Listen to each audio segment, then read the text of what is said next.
Finally, as promised, a special comment on the latest version of H.R. 3590, the Senate health care reform bill. To again quote Churchill after Munich, as I did 6 nights ago on this program, I will begin by saying the most unpopular and most unwelcome thing, that we have sustained a total and unmitigated defeat without a war. Last night on this program, Howard Dean said that with the appeasement of Mr. Lieberman of Connecticut by the abandonment of the Medicare buy-in, he could no longer support H.R. 3590. Dr. Dean's argument is informed, cogent, heartbreaking, and unanswerable. Seeking the least common denominator, Senator Reid has found it, especially the least part. This is not health, this is not care, this is certainly not reform. I bless the Sherrod Browns and Ron Wydens and Jay Rockefellers and Sheldon Whitehouses and Anthony Wieners and all the others who have fought for real reform, and I bleed for the pain inflicted upon them and their hopes. They have done their jobs, they have served their nation, but through circumstances beyond their control, they are now seeking to reanimate a corpse killed by the Republicans and by a political game played in the Senate and in the White House by men and women who have now proved themselves poorly equipped for that fight. The men of the current moment have lost to the mice of history. They must now not make the defeat worse by passing a hollow shell of a bill just for the sake of a big stage signing ceremony.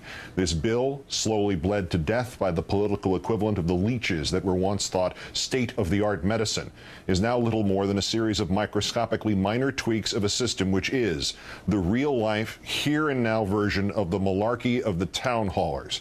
The American insurance cartel is the death panel, and this Senate bill does nothing to destroy it, nor even to satiate it. It merely decrees that our underprivileged, our sick, our elderly, our middle class can be fed into it as human sacrifices to the great maw of corporate voraciousness at a profit per victim of 10 cents on the dollar instead of the current 20.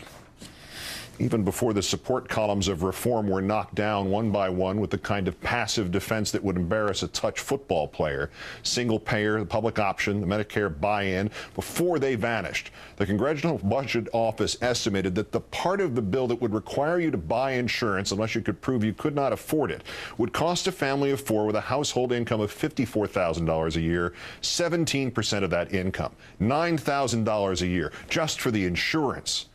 That was with a public option. That was with some kind of check on the insurance companies. That was before, as Howard Dean pointed out, the revelation that the cartel will still be able to charge older people more than others, will at the least now be able to charge much more, maybe 50% more, for people with pre-existing conditions. Pre-existing conditions, you know, like being alive. You have just agreed to purchase a product. If you do not, you will be breaking the law and subject to a fine. You have no control over how much you will pay for that product. The government will have virtually no control over how much the company will charge for that product. The product is designed like the Monty Python sketch about the insurance company's never pay policy, which, you know, if you never claim is very worthwhile. But you had to claim, and, well, there it is. And who do we have to blame for this?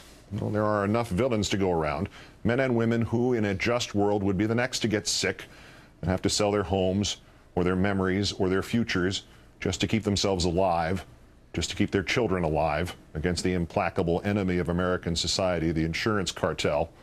Mr. Grassley of Iowa has lied and fomented panic and fear. Mr. DeMint of South Carolina has forgotten he represents people and not just a political party. Mr. Baucus of Montana has operated as a virtual agent for the industry he is charged with regulating. Mr. Nelson of Nebraska has not only derailed reform, he has tried to exploit it to overturn a Supreme Court decision that is, in this context, frankly, none of his goddamned business. They say they have done what they have done for the most important, the most fiscally prudent, the most gloriously phrased, the most inescapable of reasons, but mostly they have done it for the money. Lots and lots of money from the insurance companies and the pharmacological companies and the other healthcare companies who have slowly, deliberately, and effectively taken this country over. Which brings us to Mr. Lieberman of Connecticut, the one man at the center of this farcical perversion of what a government is supposed to be.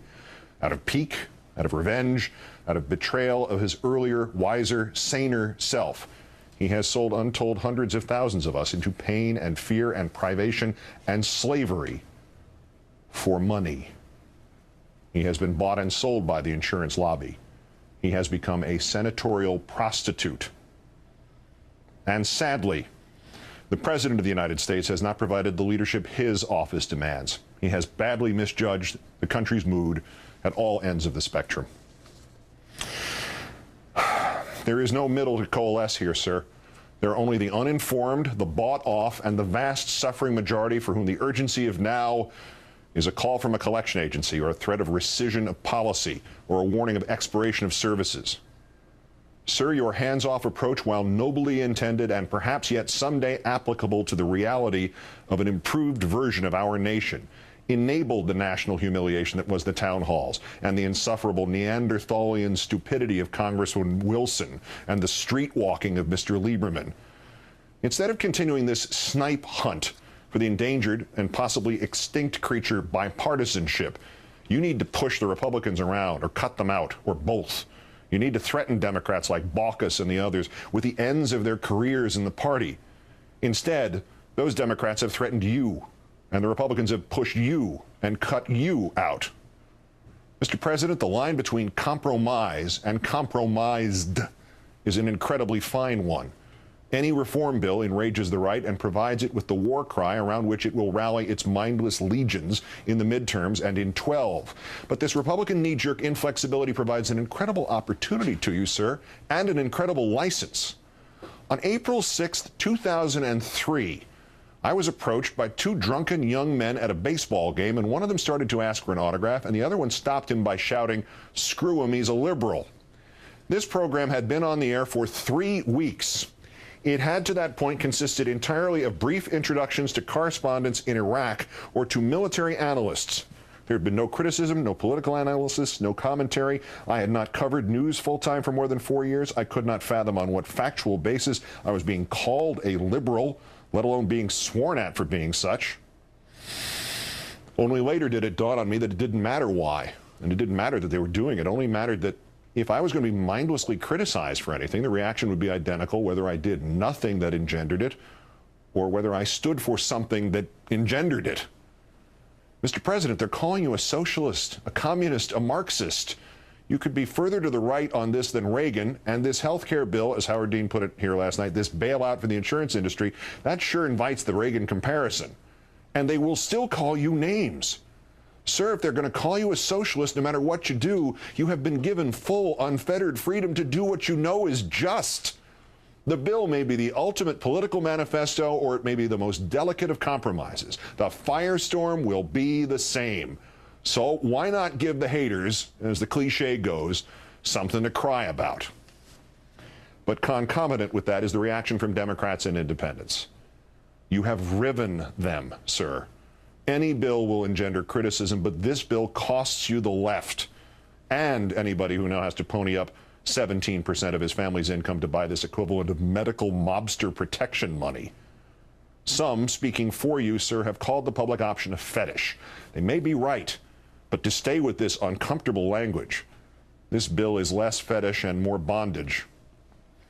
Nothing short of your re-election and the re-election of dozens of Democrats in the House and the Senate hinges in large part on this bill. Make it palatable, or make it go away, or make yourself ready, not merely for a horrifying campaign in 2012, but for the distinct possibility also of a primary challenge. Befitting the season, sir, these are not the shadows of the things that will be, but the shadows of the things that may be. But at this point, Mr. President, only you can make certain of that. There is only one redemption possible. The mandate in this bill under which we are required to buy insurance must be stripped out. The bill now is little more than a legally mandated delivery of the middle class and those whose dreams of joining it slip ever further away into a kind of Chicago stockyards of insurance. Make enough money to take care of yourself and your family, and you must buy insurance on the insurer's terms or face a fine. This provision must go. It is, above all else, immoral and a betrayal of the people who elected you, sir. You must now announce that you will veto any bill lacking an option or buy-in, but containing a mandate. And Senator Reid, put the public option back in, or the Medicare buy-in, or both, or single payer for that matter. Let Olbermann and Ben Nelson and Baucus and the Republicans vote their lack of conscience and preclude the 60 ayes. Let them commit the political suicide instead of you. Let Mr. Olbermann kill this bill. then turned to his Republican friends, only to find out they hate him more than the Democrats do. Let him stagger off the public stage to go work for the insurance industry, as if he is not doing that now. And then, Mr. Reid, take every worthwhile provision of health care reform you legally can and pass it via reconciliation whenever and however you can. And by the way, a Medicare buy-in can be legally passed via reconciliation. The Senate bill with the mandate must be defeated, if not in the Senate, then in the House. Health care reform that benefits the industry at the cost of the people is intolerable, and there are no moral constructs in which it can be supported. And if still the bill and this heinous mandate become law, there is yet further reaction required. I call on all those whose conscience urges them to fight to use the only weapon that will be left to us if this bill, as currently constituted, becomes law.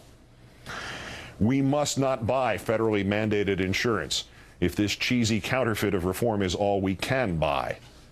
No single payer, no sale. No public option, no sale. No Medicare buy-in, no sale. I am one of the self-insured, albeit by choice, and I hereby pledge that I will not buy this perversion of health care reform. Pass this at your peril, senators, and sign it at yours, Mr. President. I will not buy this insurance. Brand me a lawbreaker if you choose. Fine me if you will. Jail me if you must. But if the Medicare buy-in goes, but the mandate stays, the people who fought so hard and so sincerely to bring sanity to this system must kill this mutated, ugly version of their dream, because those elected by us to act for us have forgotten what must be the golden rule of health care reform. It is the same rule to which physicians are bound by oath. First, do no harm. Good night and good luck. And now here is my very dear friend, Rachel Maddow. Good evening, Rachel. Good evening, Keith. I know that was a difficult conclusion for you to arrive at. Thank you for doing it. And thank you at home for tuning in.